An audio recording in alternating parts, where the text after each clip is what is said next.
A única coisa que está no coração de Deus é que a gente viva. Porque Ele nos criou por amor. Está óbvio que não faz o menor sentido eu querer informar Deus. Não faz o menor sentido eu querer convencer Deus ou despertar a compaixão de Deus para comigo. Ele me ama.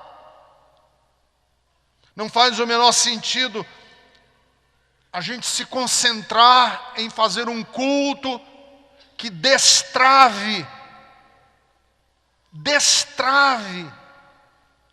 o que faz Deus querer bem a gente. Não faz o menor sentido. Ele nos ama desde sempre. Os tempos estão sombrios, todos os sinais estão sendo dados. Acorde enquanto é tempo. Jesus está voltando. Volte para Ele antes. O mundo nos engana, mas a verdade é uma só. Deste mundo nada se leva. Não se deixe mais ser enganado pelos emissários de Satanás. Nosso propósito aqui neste canal é te convidar, todos os dias, para essa reflexão. Pergunta pra si mesmo onde está Deus, que tantas coisas boas prometeu, mas essas coisas nunca vêm. Reflexão do dia. Então, Efésios 5, 15 a 21. a dor e o desespero. Portanto, vede prudentemente como andais, não como nécios, mas como sábios, remindo o tempo, porquanto os dias são maus. Por isso não sejais insensatos, mas entendei qual seja a vontade do Senhor. E não vos embriagueis com vinho, em que há contenda, mas enchei-vos do Espírito, falando entre vós em salmos, e hinos, e cânticos espirituais, cantando e salmodiando ao Senhor no vosso coração, dando sempre graças por tudo a nosso Deus e Pai, em nome de nosso Senhor Jesus Cristo, sujeitando-vos uns aos outros no temor de Deus. Jesus é o nosso socorro bem presente. Ele é contigo. O que Deus preparou é bem maior. O que Deus tem pra ti é bem melhor. Creia nas promessas, creia em Cristo. Canta comigo. Ele é contigo. Deus vai fazer acontecer. O teu inimigo não vai entender. Creia nas promessas, creia em Cristo. Ele é contigo. Fundamental da história da igreja Betesda, que é o tanque de Betesda. Capítulo 5 do evangelho que escreveu João. Evangelho que escreveu João, capítulo 5. Deixa eu ler o texto para vocês. E eu vou ler o texto devagarzinho, explicando o texto à medida que eu leio. Deixa eu fazer isso hoje pela manhã. Geralmente eu leio o texto todo. Mas hoje pela manhã eu quero ler o texto explicando. Passada estas coisas, quer dizer, que coisas são passadas? Jesus curou o filho de um oficial do rei. O filho de um homem importante, Jesus curou. Isso é muito importante para o que eu vou ler agora. Porque nós vamos sair da cura de um filho de um homem importante para a cura de um, me perdoem a expressão, para a cura de um Zé Ninguém.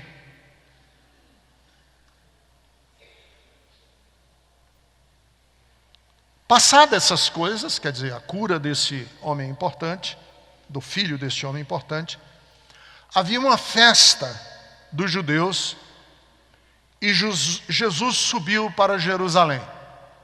Jesus não era de Jerusalém. Jesus era de Cafarnaum. Era lá onde Jesus tinha a sua morada. Jesus era de Nazaré, mas ele trabalhava e vivia em Cafarnaum. Então Jesus foi para Jerusalém. À medida que Jesus ia entrando na cidade de Jerusalém, versículo 2, havia ali junto à porta das ovelhas um tanque. Esse tanque era um chafariz, era uma fonte. Quem aqui é católico sabe que existem grutas da espiritualidade católica que são consideradas grutas sagradas. Os judeus tinham um tanque, um chafariz de águas, chamado em hebraico Betesda. É o nome da nossa igreja. Betesda significa casa de misericórdia. É um lugar onde existe misericórdia. Nesse tanque haviam 5 alpendres. Quer dizer, haviam 5 varandas. E nessas varandas, pavilhões, nesses pavilhões, tinha uma multidão de gente doente. Cegos, coxos, paralíticos, esperando que se movesse a água. Abro um parênteses aqui. Ninguém sabe como, quem, por que causa se espalhou entre as pessoas uma crença nas águas. E a crença era que um anjo vinha esporadicamente, de tempo em tempo, e agitava as águas, mexia com as águas. E o primeiro que entrasse, acreditou-se entre eles, difundiu-se entre eles, que o primeiro que entrasse no tanque, quando a água era agitada, havia um borbulhar da água, essa pessoa era curada de toda a sua enfermidade. Estava ali um homem que estava doente havia 38 anos. Quantas pessoas aqui têm menos de 38 anos de idade? Levanta a mão. As mulheres não podem mentir agora, hein? Pois este homem estava nesse tanque mais tempo do que você tem de vida. Você que levantou a mão. 38 anos. Esperando para ser curado. Tentando ser curado. Jesus, vendo-o deitado e sabendo que ele estava assim, perguntou para ele: quer ser curado?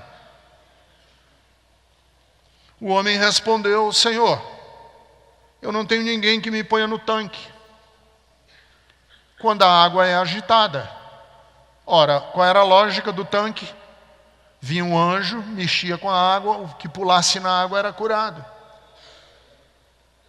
Ele disse: eu não tenho ninguém por mim. O anjo vem, mexe as águas e eu nunca sou o primeiro. Ele era paralítico. Então Jesus lhe disse: levanta-te e anda. Toma o teu leito e anda. Imediatamente o homem se viu curado. Tomando o leito, pôs-se a andar, e aquele era um dia de sábado. Por isso disseram os judeus ao que fora curado: hoje é sábado, e você não pode carregar essa cama no ombro. Olha que ironia, olha que crueldade. O cara está curado e o religioso, ao invés de celebrar a cura, não viu os pés firmes, não viu as pernas firmes, viu foi que ele estava carregando a cama que era proibido no sábado. E eles se revoltaram com isso. E o homem respondeu e disse para os que condenaram ele. Ele disse, olha, quem me curou foi quem disse que eu carregasse a minha cama. Então eu só estou obedecendo. Perguntaram eles, quem é o homem que te disse, toma o teu leito e anda? Quem foi que mandou você carregar o leito e andar, você paralítico? Olha como a religião é cruel. O que fora curado não sabia nem quem ele era. Porque Jesus se havia retirado do meio deles, por haver muita gente naquele lugar. Mais tarde, Jesus encontrou o homem no templo e disse, olha, você já está curado. Não peque mais, para que não te suceda coisa pior. Em outras palavras, não use o pretexto da sua cura para você se desmoronar na vida. O homem retirou-se e disse aos judeus que fora Jesus que o havia curado. O homem falou, olha, era Jesus. Os judeus então foram a Jesus. No versículo 16, e perguntaram a Jesus, por que você está fazendo essas coisas no sábado? E aqui é o versículo que eu quero me basear hoje de manhã. Jesus respondeu aos judeus, meu pai trabalha até agora, e eu trabalho também. Repita comigo, diga assim, meu pai trabalha até agora. Diga assim, Deus está trabalhando hoje. Por isso os judeus ainda mais procuravam matá-lo. Porque Jesus dizia que Deus era seu próprio Pai e Jesus se fazia igual a Deus. O tanque de Betesda me é muito especial. Porque a igreja Betesda tem o nome desse tanque. Acontece que a Betesda, ou tanque de Betesda, do Evangelho de João, é muito diferente da Betesda de São Paulo.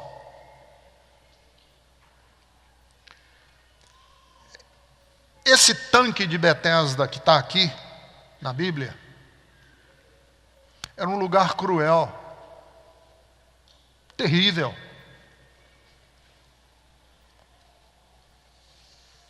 Pelo menos 5 elementos eu detecto nesse lugar que são terríveis. Primeiro, os milagres ali eram esporádicos, imprevisíveis. O texto diz que o anjo vinha de tempo em tempo, ocasionalmente. Quando? Na Páscoa? Não, ele podia não vir na Páscoa. Quando? Na festa dos tabernáculos? Não, ele podia também não vir na festa dos tabernáculos. Ele podia vir numa quinta-feira qualquer. Não havia nenhuma previsibilidade. Quais são os critérios, Deus, para você mandar um anjo vir curar na Betesda hoje de manhã? Nós não sabemos. Deus pode hoje de manhã querer, como Ele pode não querer, a gente nunca sabe. Isso é cruel. Cruel porque a Bíblia diz que em Jesus nós sabemos que Deus tem para nós sempre o sim e o amém. Um Deus imprevisível é um Deus terrível. Segundo, os milagres ali só premiavam quem menos precisava. Os milagres ali só premiavam quem menos precisava. Porque o milagre acontecia com o primeiro que pulasse na água. E o primeiro que pula na água é sempre o mais saudável. O mais comprometido,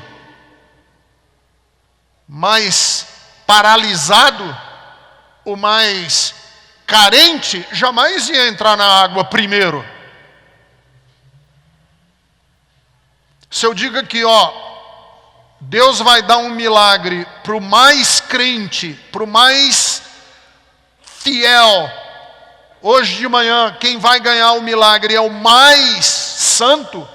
Você que está aqui hoje, pecador, vai dizer, eu nunca vou ganhar milagre. Na igreja de santos, eu vou ser sempre o último. E você vai esperar aqui na Bethesda 38 anos e não vai ganhar nada.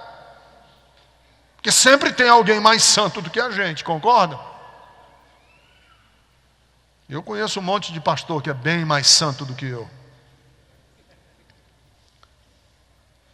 Terceiro, isso aqui era um lugar de gente abandonada.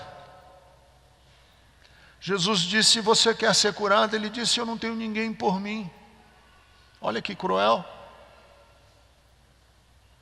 Você já imaginou uma comunidade de fé que as pessoas dizem umas para as outras, sentadas nos bancos da igreja, eu não tenho ninguém por mim? Pode ter nome de igreja, mas não é igreja. O tanque de Bethesda, o cara está lá há 38 anos e ele diz, eu não tenho ninguém por mim.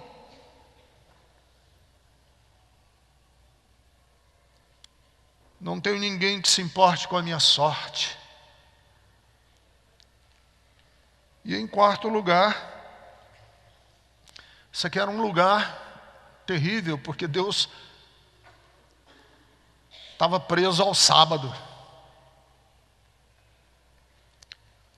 Os critérios da religião eram mais importantes do que o critério da vida. Sábado Deus não pode curar. Essa era a lógica do tanque de Bethesda. Deus pode fazer tudo em toda hora, menos no sábado. Porque sábado ele não cura. Por isso é que os religiosos quiseram matar Jesus. E Jesus propositalmente cura o homem no sábado. Que é para mostrar a lógica cruel da religião. E o texto termina com uma afirmação inusitada, extraordinária, fantástica. Meu pai trabalha até agora. Em outras palavras, Deus não é um Deus parado, inerte. Deus não é um Deus que precisa ser colocado em movimento. Deus trabalha sempre, e isso aqui é uma revolução, é uma subversão. Nós vamos falar sobre espiritualidade subversiva, isso aqui é uma subversão. Qual é a subversão? Quando a gente diz Deus trabalha sempre. A subversão é que a frase modifica totalmente a nossa ideia de Deus. Geralmente as nossas orações pensam que Deus é passivo, que Deus está parado e que nós é que somos ativos. Geralmente a gente ora com esse sentido. E eu quero corrigir essa ideia. Deus nunca nos é indiferente.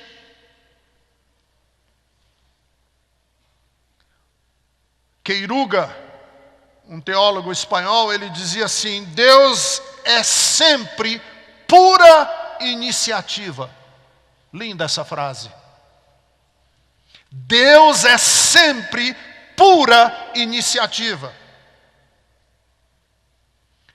Portanto, quando Jesus diz no tanque de Bethesda que Deus trabalha sempre, você, mãe que está ansiosa com o seu filho, você, marido que está ansioso com a sua mulher, Você, mulher que está ansiosa com o seu pai ou com a sua mãe, deixa eu falar uma coisa, que eu acho que pode revolucionar a sua vida espiritual. Deus não espera que você seja fiel para que Ele possa vir ao nosso encontro. Deus, de acordo com Romanos capítulo 5, versículo de número 8, nos salvou quando nós ainda éramos pecadores. Portanto, vai haver uma revolução na sua ideia do que é orar. Orar não é pôr Deus em movimento, porque Deus trabalha sempre. Orar não é atrair Deus para dentro do nosso problema, porque Deus trabalha sempre. Orar não é sensibilizar Deus com a minha necessidade, porque Deus trabalha sempre. Tiago diz que Deus nunca é fiel em resposta às nossas orações. Deus nunca é fiel em resposta às nossas orações. Deus é fiel porque Ele é fiel a si mesmo. Tiago diz, quando nós somos infiéis, Deus permanece fiel, porque Deus trabalha sempre. João 6,44 diz que só vamos na direção de Deus porque Deus nos atraiu a Ele, porque Deus trabalha sempre. Toda iniciativa sua já nasceu no coração de Deus, porque Deus trabalha sempre. O problema é que nós fazemos das nossas orações um jeito da gente imaginar que Deus está frio, está olhando o nosso problema, está com o braço cruzado, os braços cruzados, olhando para a gente e dizendo assim, eu não vou fazer nada porque eu não estou vendo fé suficiente. Não vou fazer, porque sem fé Ele não pode me agradar e se não me agradar eu não faço nada. Muitos de nós acreditamos que Deus só vai nos amar se a gente fizer por onde. Se eu fizer por onde, Deus me amará o suficiente para cuidar de mim. Mas João, 1 de João 4, no versículo de número 19, João diz assim, nós só o amamos porque Ele nos amou primeiro. Então a iniciativa nunca é nossa, a iniciativa é sempre de Deus. Eu não sei se vocês conseguiram copiar esse trecho do Queiruga.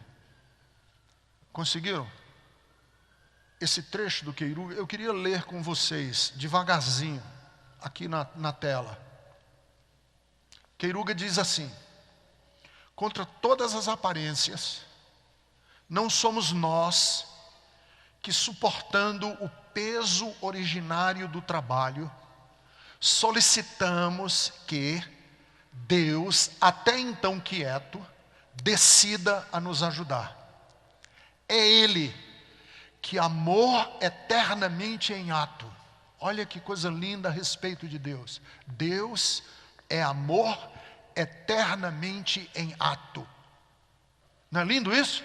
Diga comigo, diga assim, Deus é amor eternamente em ato, em ações, trabalhando desde sempre. Deus convoca justamente a nós, que somos resistentes e passivos, mesmo em nossos melhores dias, para que colaboremos com a sua obra. Então, oração não é querer colocar Deus, que é amor, eternamente em ato, em ação. Em ação. Oração é Deus, eu me colocar na presença de Deus, para Deus quebrar com a minha resistência, com a minha passividade, com o meu egoísmo. Porque a falha em mudar o mundo, em converter nossos filhos, em curar doenças, em salvar vidas, em mudar a realidade, essa falha está com a gente, não está com Deus. Uma senhora me veio pedir, há algum tempo, para eu orar por seu filho. Uma senhora, não vou entrar em detalhes, pastor, eu queria muito que o senhor orasse pelo meu filho. E na medida que eu estava orando, eu orei, comecei a orar por ela e pelo filho. Mas na hora que eu estava orando por ela, no meio da minha oração, o Espírito Santo falou ao meu coração. Não foi voz audível, não ouvi Deus com voz audível, foi aquela coisa no meu coração, que eu sabia que era Deus que estava falando. No meio da minha oração, o Espírito Santo falou comigo e disse assim: diga para essa mulher que ela saia do meio, que o problema é ela. Eu estou querendo agir na vida do filho, mas ela está no meio. O problema não é Deus que não quis salvar o moleque até agora. O problema é a senhora que está impedindo a ação desse Deus que é eternamente ato. Cabe a nós escolhermos. Vamos ou não vamos orar? Mas quando a gente for orar, nós precisamos saber o seguinte: quem é que precisa entrar em movimento? Quem que precisa começar a trabalhar? Deus? Não, porque Ele sempre está trabalhando, sempre se importando com a gente. A maioria das nossas petições consiste em informar a Deus o que a gente precisa para ver se Ele vai fazer. Mas Mateus, capítulo de número 6, no versículo de número 8, Jesus diz assim: antes de vocês pedirem, Deus já sabe da necessidade de vocês. Portanto, oração não é a gente informar Deus, porque Ele já sabe da nossa necessidade. Não é sensibilizar Deus, porque antes da gente amar Deus, Deus já nos amava, e nos amava em um amor em movimento, um amor que se transforma em ações. E antes da gente pedir que Deus seja fiel com a gente, a Bíblia diz: não, o problema não é que Deus precisa ser fiel comigo, porque Ele é fiel. O problema é que nós somos infiéis. Deus, o Pai de vocês, sabe da necessidade que vocês têm antes de vocês pedirem. Deus trabalha sempre. Meu Pai trabalha até agora. Significa que um Deus que não nos criou para ser servido,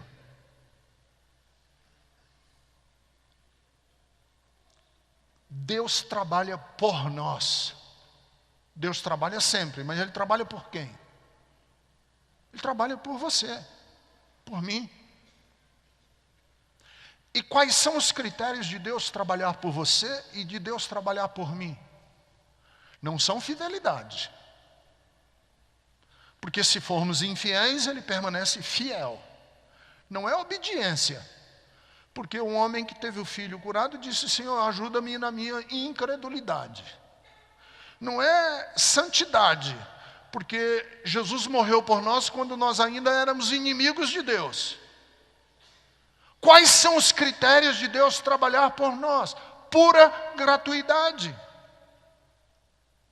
Deus, pura gratuidade, por nada.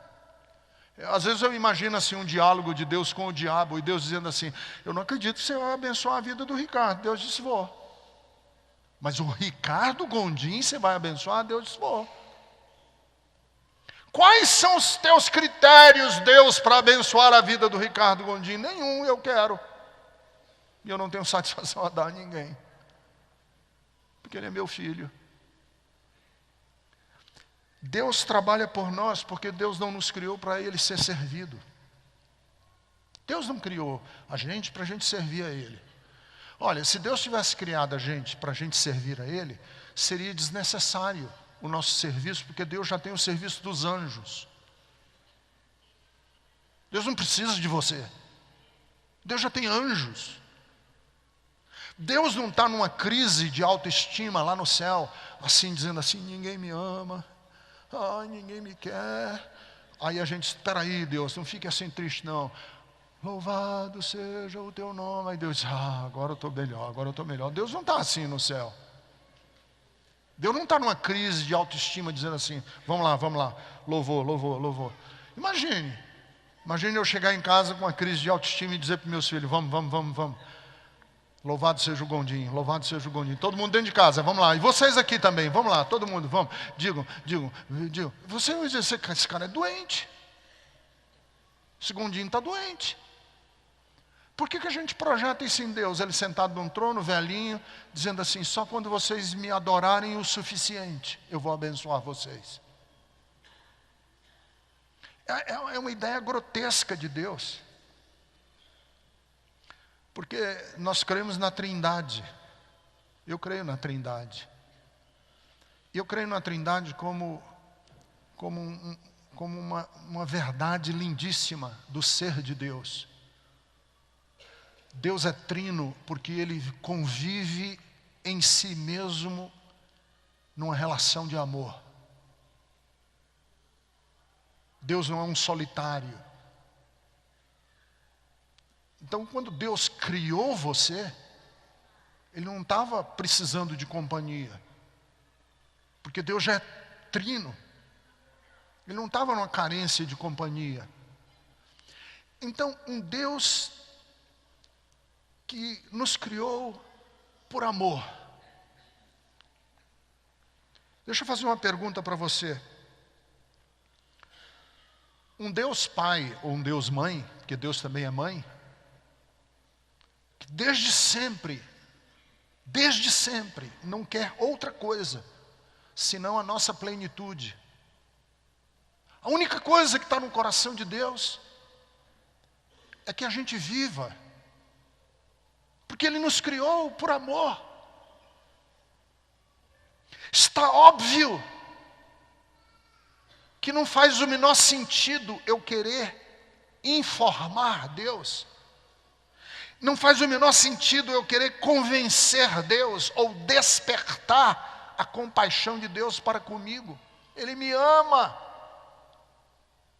Não faz o menor sentido a gente se concentrar em fazer um culto que destrave o que faz Deus querer bem a gente. Não faz o menor sentido. Ele nos ama desde sempre. A Bíblia nos diz em Mateus 20, 28, que o Filho do Homem não veio para ser servido, mas para servir e dar a sua vida em resgate de muitos. Deixa eu fazer uma pergunta para você.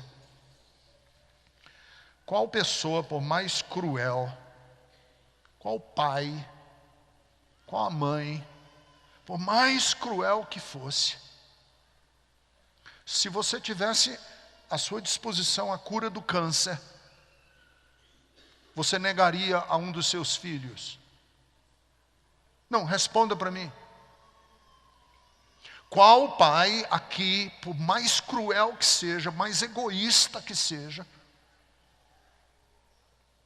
negaria a uma criança que tem paralisia cerebral a cura completa e radical? Qual? Qual pai, por mais exigente? Meu pai era um homem extremamente exigente. Era militar. Extremamente exigente. Você deve ter alguns aqui, filhos de pais religiosos. Você nasceu numa casa que seus pais eram crentões, religiosos. Por mais exigente que seu pai fosse, você condenaria um dos seus filhos a viver com uma doença crônica, perversa? Como? Que lógica é essa? Você vem me dizer que alguém que tem hora, eu vejo às vezes nos adesivos do carro assim, hora que melhora. Melhora o quê? O amor de Deus para comigo? Hora que melhora o quê? Eu melhorar? Aí sim, eu vou orar. Mas hora que melhora o quê? Deus antigamente não cuidava de mim, agora Ele vai passar a cuidar. Isso é a negação de João capítulo 5, tanque de Betesda. Eu já vi algumas pessoas me dizerem assim, pastor, mas e o valor da oração? O valor da oração não é mexer com Deus. Porque Ele nos ama desde sempre. Não é colocar Deus em ação pela minha vida, porque Deus está trabalhando sempre.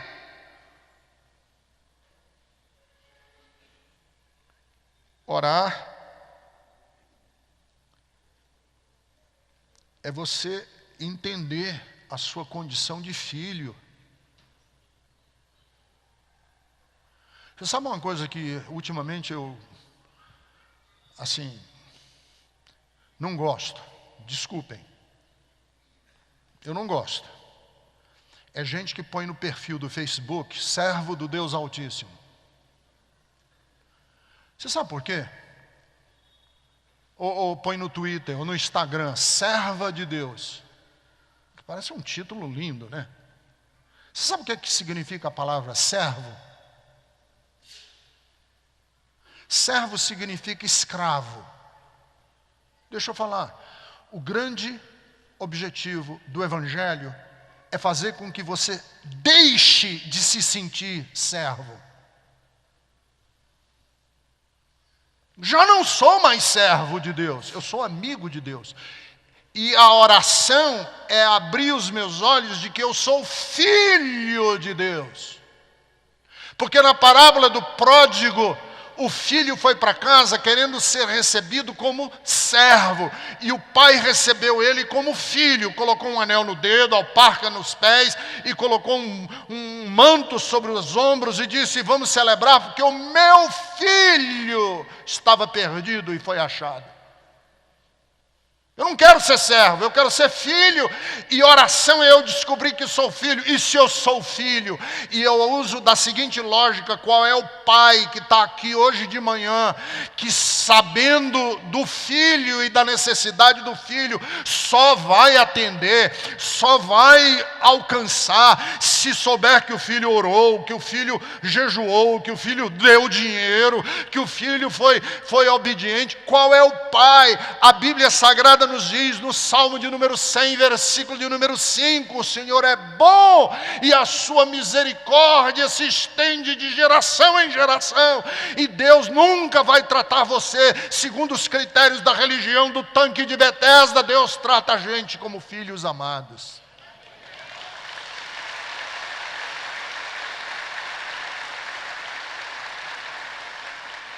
E o que é orar? É a gente perceber que Deus trabalha sempre na lógica inversa. Não é Deus que precisa começar a agir. Somos nós que precisamos começar a agir.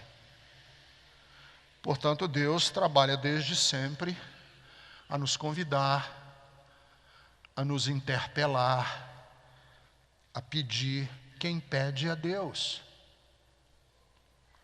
Deus quer mover a gente. Eu já fui tantas vezes a igrejas que a gente diz assim, vamos orar para Deus mover no nosso meio. Espera aí, Deus trabalha desde sempre. Qual é o impedimento de Deus mover no nosso meio? É que Ele está frio no céu? Não, somos nós que somos o impedimento de Deus mover no nosso meio. Ele é um Deus que age. O Deus da Bíblia não é um Deus poderoso que ama.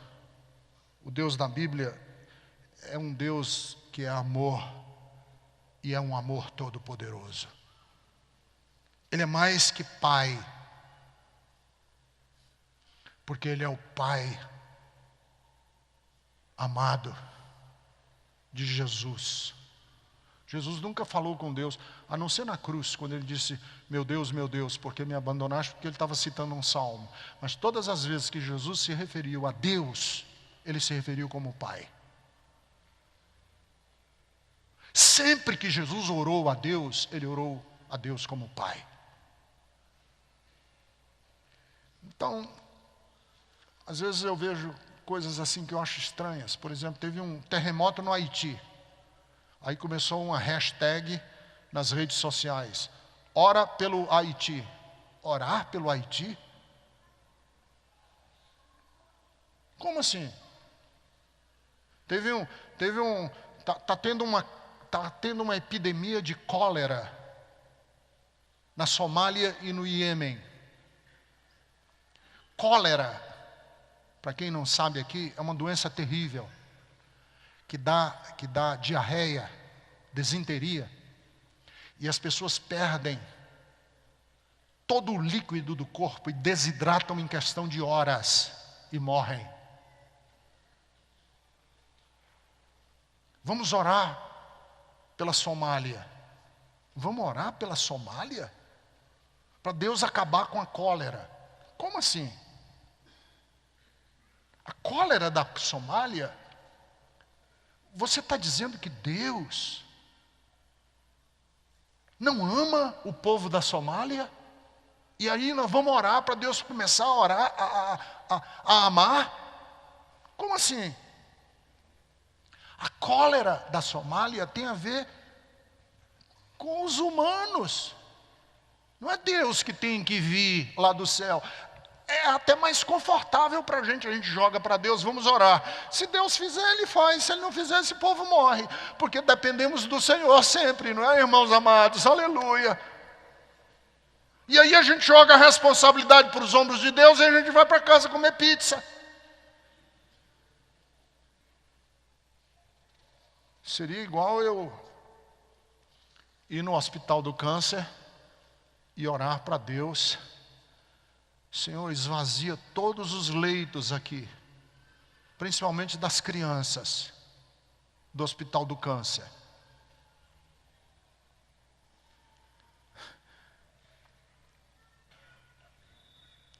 Deixa eu falar, Deus trabalha por nós, irmãos. E Deus é sempre a nosso favor. Aí você diz assim, e por que a Somália não resolve o problema da cólera? Pela mesma razão que eu falei para aquela mulher que estava orando pelo filho dela e o Espírito Santo tocou no meu coração e disse, diga para essa mulher sair do meio, que senão eu não vou conseguir operar.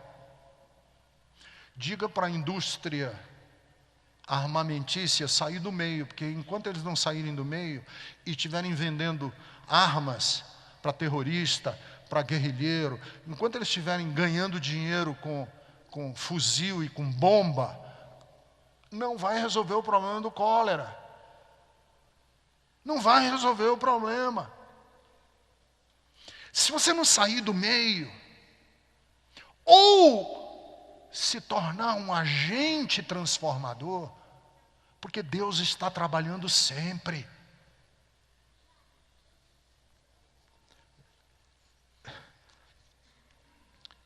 Eu vou terminar, eu tinha muita coisa para falar, mas a hora está avançada. Deixa eu falar. Eu fiz mestrado na Universidade Metodista em São Bernardo do Campo. O prédio do mestrado Fica vizinho ao prédio da fisioterapia. Clínica de fisioterapia, estudantes estão estudando fisioterapia e do lado o mestrado onde eu estudei. Várias vezes, quando ia começar a aula, antes de começar a aula, eu ficava, obviamente, do lado de fora, tomando um sol, respirando um pouco de ar. E cada vez que eu estava lá do lado de fora, chegavam as ambulâncias com pessoas que vinham fazer fisioterapia na clínica. Gente mutilada, homens que perderam a perna por causa de diabetes, crianças com paralisia cerebral, pessoas que se acidentaram em moto, as pernas todas arrebentadas, andando de muleta. Pessoal na fisioterapia. E num desses dias eu pensei assim, por que os evangelistas, os pastores, que pregam na televisão cura divina, que o lenço cura, que distribui rosas ungidas, por que eles não vêm para cá, para a porta da clínica de fisioterapia? Por quê? Durante muitos anos, lá em Fortaleza, eu e uma equipe de jovens dedicamos as nossas manhãs fazendo capelania nos indigentes da oncologia da Santa Casa de Misericórdia. São mendigos, gente pobre, sem teto, que está com câncer. Para onde vão? Para onde vão os mendigos quando eles têm câncer? Ou o mendigo não tem câncer? Tem. Onde eles se tratam? No setor de indigência da Santa Casa de Misericórdia. Quanto sofrimento. Quanto sofrimento.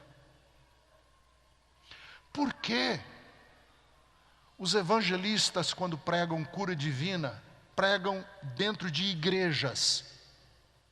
Por que eles não pregam cura divina no setor de indigência da Santa Casa de Misericórdia?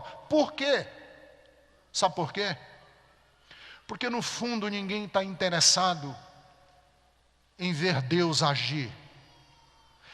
Nós estamos interessados em ganhar com o agir de Deus. E ganhar fama, poder, porque se a minha oração consegue fazer Deus agir, eu sou o cara, eu sou poderoso, porque a minha oração teve força sobre Deus. E um cara que tem força sobre Deus é o máximo. E aí está a indústria da cura divina e dos milagres. E os bobos, os tolos, estão esperando o mover das águas nos tanques de Betesda. 38, 40, 45 anos e alguém está ficando rico em nome disso.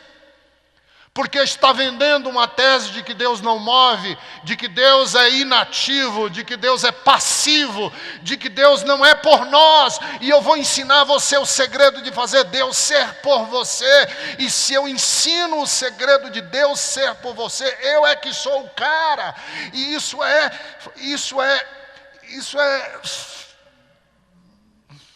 inominável, isso é pecado, isso é errado. O que é que serve a Betesda? Ensinar a nós a entendermos que nós somos filhos. E porque nós somos filhos, Deus é por nós sempre. Mesmo quando nós somos infiéis, mesmo quando a gente está hesitante, mesmo quando a gente se sente frágil, mesmo quando a gente não tem ninguém por nós. O homem do tanque de Betesda disse, eu não tenho ninguém por mim. E o que é que Jesus quis mostrar a ele no tanque de Betesda? Tem sim, tem um Deus que olha pelos esquecidos da religião. Meus amigos e irmãos, as coisas mundanas às vezes nos faz sentir que estamos vivendo um mundo de felicidades. não nos deixam enxergar a realidade e ainda nos mantêm na escuridão. É preciso que alguém nos chame a atenção dessas coisas, que nos faça acordar para a verdadeira vida. Vida essa com Jesus. O momento de despertar é agora. Pare agora. E pense nisso.